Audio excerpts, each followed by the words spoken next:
Hello everyone. In this video we will discuss one of the most important discussion is भगवान Shri Ram temple. तो आपने देखा होगा कि अभी 22 जैन 2024 के लिए ओपन होने जा रहा है भगवान श्री राम का टेम्पल। तो क्या आपको पता है कि ये किस कंस्ट्रक्शन कंपनी ने इसका कंस्ट्रक्शन किया है और इस जो टेम्पल है इसको किस पर्सन ने, ये चीफ आर्किटेक्ट कौन है और कौन कौन सी IITs का इसमें कंट्रीब्यूशन है और इसका मेन जो शिल्पकार है, जो मूर्ति है वो कौन बनाया है। तो मैं बात करता हूँ, ये जो टेम्पल भगवान श्री राम का लोकेटेड है वो उत्तर प्रदेश के अयोध्या डिस्ट्रिक्ट में लोकेटेड है। और अयोध्या का जो पहले नेम था, अभी गवर्नमेंट ने चेंज कर दिया, तो नेम था पहले फैजाबाद।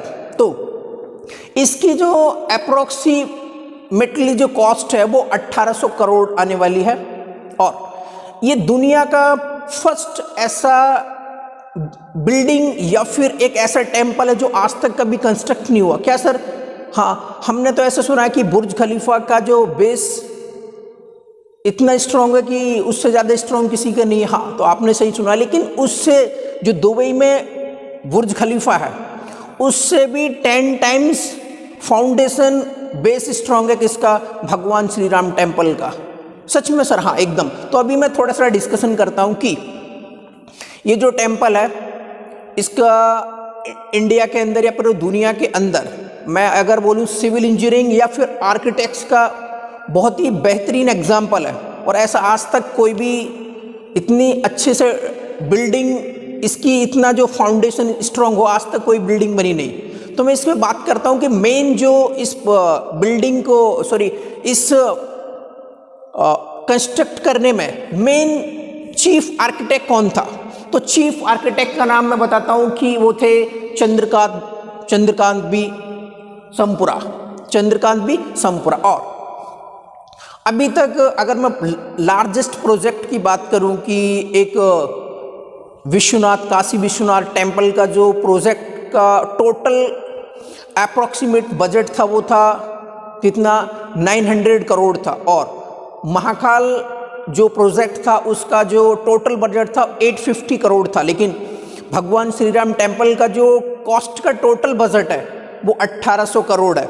और ये ऐसा एक अप्रॉक्सीमेशन आइडिया है कि 2500 साल तक इस टेम्पल का कुछ नहीं हो सकता। मतलब ना तो उसमें कोई टर्माइट लगेगा, ना उसमें जंग लगेगी, ना उसमें अर्थक्वेक से कुछ हो सकता है। क्या सर? हाँ, तो अयोध्या जो, अगर मैं अर्थक्वेक की बात करूँ, इंडिया में 4 जोन है, तो अयोध्या 4th जोन में आता है। और इसको जो डिज़ाइन किया गया है वो 5th जोन जो आता है वो हिमालय रीजन का है। तो हिमालय रीजन का जोन अज्यूम करके इसको कंस्ट्रक्ट किया गया है, सो दैट इसमें अर्थक्वेक भी इसका कुछ नहीं बिगाड़ सकता। और अगर मैं, क्योंकि जब वहाँ पर जब खुदाई स्टार्ट हुई तो वहाँ पर क्या पाया गया कि उसकी जो सैंड में थोड़ा जो सॉइल थी उसमें सैंड का प्रेजेंस ज़्यादा था। और जैसे ही सैंड का प्रेजेंस ज़्यादा था तो आपको पता है कि सैंड की लोड बियरिंग कैपेसिटी क्या होती? कम होती है। तो सैंड की लोड बियरिंग कैपेसिटी कम होने से कुछ IITs को गवर्नमेंट ने अपॉइंट किया और कुछ जो टॉप मोस्ट इंस्टीट्यूट हैं उसको किया, जैसे IIT Bombay, IIT Chennai, IIT Guwahati and CVRI Roorkee and SVNIT Surat and Hyderabad.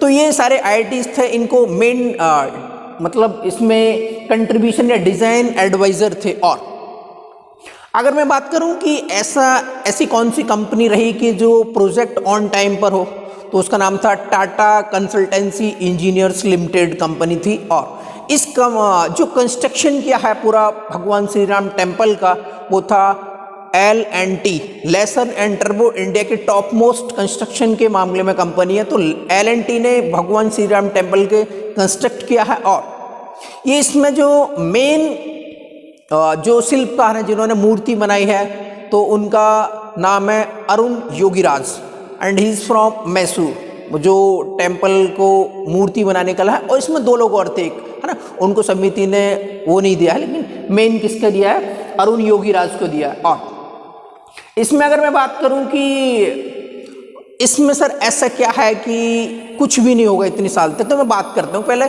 कि टोटल जो टेम्पल की एरिया है वो है सर 70 एकड़। कितना है? 70 एकड़। तो 70 एकड़ में भी 70% एरिया को ग्रीन रखा जाएगा।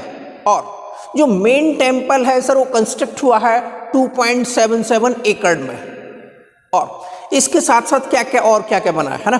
तो मैं थोड़े टेम्पल के साइज की बात करता हूँ। तो टेम्पल का जो साइज है, लेंथ है, वो है सर 380 फीट लेंथ है टेम्पल की, मेन टेम्पल की। और जो विड्थ है वो 250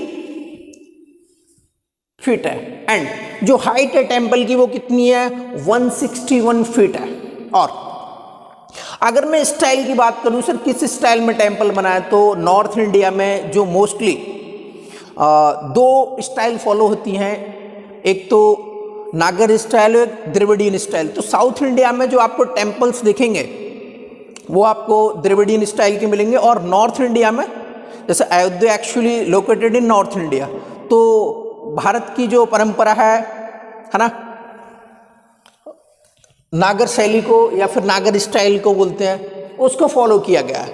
और इसके अंदर और क्या कंस्ट्रक्ट किया है, तो दो sir sewer plant, treatment plant है। जो भी उसमें वेस्ट होगा वो हम उसका रिसाइकिल करने के बाद उसके यूटिलाइज कर सकते हैं। और एक वाटर ट्रीटमेंट प्लांट है, जो भी वेस्ट वाटर होगा हम उसको यूटिलाइज करने के लिए। और एक डेडिकेटेड पावर सप्लाई है, क्योंकि वहाँ पर इतना है तो पावर सप्लाई भी चाहिए ना, सो दैट फ्यूचर में कोई प्रॉब्लम ना हो। इसके साथ साथ ये कंडक्ट किया। और अब सर इसमें ऐसा क्या मटेरियल यूज़ किया गया है ना, कि सो दैट इतनी ईयर्स तक कुछ नहीं होगा इसमें। तो मैं बात करता हूँ, सबसे इंपॉर्टेंट ये है कि इस पूरे टेम्पल के अंदर किसी भी स्टील का यूज़ नहीं किया गया है। इसीलिए इसमें ना तो कोई कोरोजन या जंग लगेगी, ना कोई टर्माइट लगेगा, और ना ही अर्थक्वेक का होगा। तो सबसे अच्छी बात क्या है कि किसी भी टाइप का स्टील यूज़ नहीं की गई है। स्टील दैट मीन्स आयरन, और क्योंकि आयरन होगा तो जंग तो ऑब्वियसली लगेगी ना। तो इसमें पूरे टेम्पल के अंदर थोड़ी सी भी स्टील यूज नहीं की गई है। ये इसकी क्वालिटी है। तो इसके लिए हाई, अगर मैं बात करूं किस टाइप का, तो आप बोलेंगे high grade rolled compact concrete without steel use की गई है। और उसके जो बेस फाउंडेशन बनाया गया वो 14 मीटर का बनाया गया नीचे, और उसको एक स्टोन का रूप दिया गया। और उसमें टोटल जो लेयर, छोटी छोटी लेयर्स बना दी गई हैं, कितनी 56 लेयर बना दी गई हैं। और उसकी टोटल लेंथ कितनी है? 14 मीटर। बुर्ज खलीफा की अप्रॉक्सीमेटली 3.5 मीटर है जो उसका बेस फाउंडेशन है। और भगवान श्री राम टेम्पल का जो बेस स्ट्रॉन्ग है वो 14 मीटर के समथिंग है। तो आप देख सकते हैं कितना अप्रॉक्सीमेटली 10 टाइम्स स्ट्रॉन्गर है बुर्ज खलीफा से भगवान श्री राम का टेम्पल। और सो दैट इसमें कोई भी डिफरेंशियल सेडिमेंट नहीं होगा। अगर अर्थक्वेक भी आएगा तो there is no differential sediment. Okay, तो इसमें ना कुछ जो स्टोन किस टाइप के यूज किए गए हैं, तो एक पिंक सैंड स्टोन यूज किया गया है, और एक ग्रेनाइट स्टोन यूज किया गया, और एक उसके बाद Saligram and copper plates use किया गया है। तो अगर मैं इसकी बात करूं, जो पिंक सैंड स्टोन है वो कहाँ से लाया गया, तो सर ये राजस्थान प्लेस से लेकर आया गया। और ये जो अगर मैं ग्रेनाइट की बात करूं तो ये कर्नाटका एंड तमिलनाडु से लेकर आया गया। और एक लिखा शालीग्राम टेम्पल, शालीग्राम रॉक्स, तो ये 6 करोड़ ओल्ड रॉक्स हैं। उससे भगवान श्री राम की मूर्ति बनेगी। तो आप ऐसा बोल सकते हैं 6 करोड़ साल पुराने उस पत्थर का कुछ नहीं हुआ, तो सालों साल कितने भी एक लॉन्ग टाइम तक भगवान श्री राम की जो मूर्ति रहेगी वो विराजमान रहेगी। ठीक है। और ये शालीग्राम जो रॉक कहाँ पर है, तो आप बोलेंगे सर नेपाल में एक रिवर है गंडकी, वहाँ से उस रॉक्स को लाया गया था, और इसमें कॉपर प्लेट्स यूज की गई है। अगर मैं थोड़ी सी बात करूं कि टोटल फ्लोर्स कितनी है उस टेम्पल के अंदर, तो 3 फ्लोर्स है। कितनी फ्लोर्स हैं? 3 फ्लोर्स हैं। एंड टोटल सर पिलर्स कितने उसमें, तो टोटल पिलर्स 392 पिलर्स हैं एंड 44 गेट्स हैं। और जैसे एक रॉक टाइप का शेप बना दिया गया, उस पर 21 फीट ऊपर तक क्या किया गया है, एक ग्रेनाइट लगाया गया है सो दैट कि टेम्पल के ऊपर कोई भी नमी ना पहुंचे। अगर ये बेस होगा, बेस से 21 फीट तक ग्रेनाइट लगाया जाएगा, उसके ऊपर टेम्पल को कंस्ट्रक्ट किया जाएगा सो दैट किसी भी टाइप की कोई प्रॉब्लम ना हो। और इस टेम्पल की अगर मैं थोड़ा सा और बात करूं, इस टेम्पल के साथ और कितने टेम्पल्स को कंस्ट्रक्ट किया जाएगा, तो मेन टेम्पल रहा, उस मेन टेम्पल के 4 कॉर्नर्स पर 4 टेम्पल्स और कंस्ट्रक्ट किए जा रहे हैं। तो एक टेम्पल है भगवान सूर्य का, दूसरा है भगवान शिव का, और एक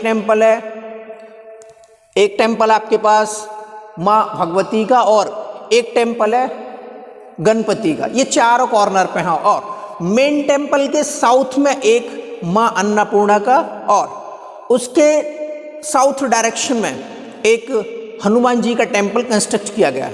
ओके, तो अगर मैं बात करूं, एक पॉइंट की और बात करता हूं कि इसमें जो घंटा बजाने के लिए रखा गया है ना, जो बैल बजाने के लिए रखा गया है, वो 21,000 कुंटल का है।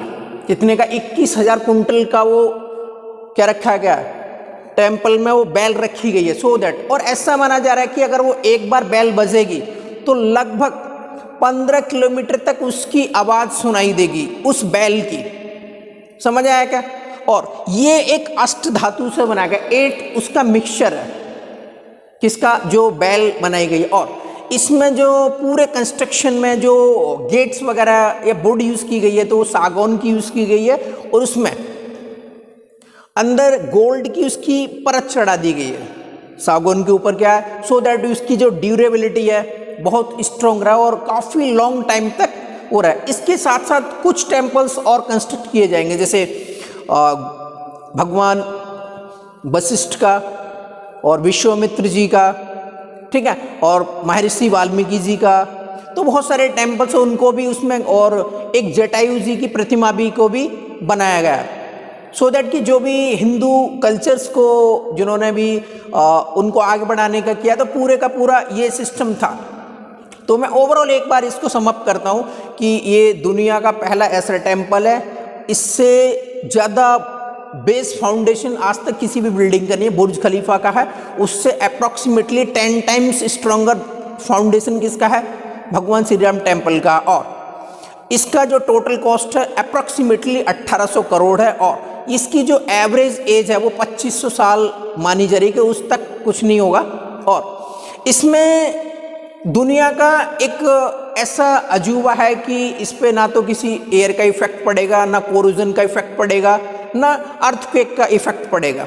तो आई होप आपको काफ़ी सारे पॉइंट्स समझ आए होंगे रिलेटेड टू भगवान Shri Ram temple. Thank you.